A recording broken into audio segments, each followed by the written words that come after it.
खिप्रो शहर में महंगाई का जिन ताहाल बेकाबू। मुख्तार की जानिब से की गई ड्रामाई कार्रवाई का कोई वाज़ेह असर नजर नहीं आया। फार्मी मुर्गी का गोश्त 460 रुपए फी किलो की बुलंद तरीन सतह पर पहुंच गया। हर चीज की तरह फार्मी मुर्गी का गोश्त भी गरीब आवाम की पहुंच से दूर। दुकानदार रो रहे हैं जबकि डीलर्स लाखों में खेल रहे हैं। इस मौके पर HRJDO न्यूज ने एक दुकानदार से रब्ता किया। दुकानदार खालिद शाह का कहना था, भाई इसमें हमारा कोई कसूर नहीं है। हम जहाँ 1 कैरेट 2-4 कैरेट बेच रहे थे वहाँ 1 कैरेट चल रहा है। ऊपर जो डीलर बैठे हुए हैं सब कुछ जो रेट भेज रहे हैं उनका कसूर है। 1 पाव मुर्गी लेने वाला 120 का पाव कहाँ से खाएगा?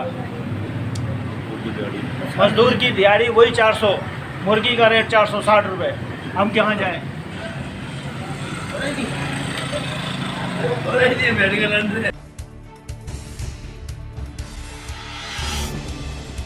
रिपोर्टर शहबाज अली शाकिर के साथ अली जाफरी सोलंकी, HRJDO न्यूज, हैदराबाद।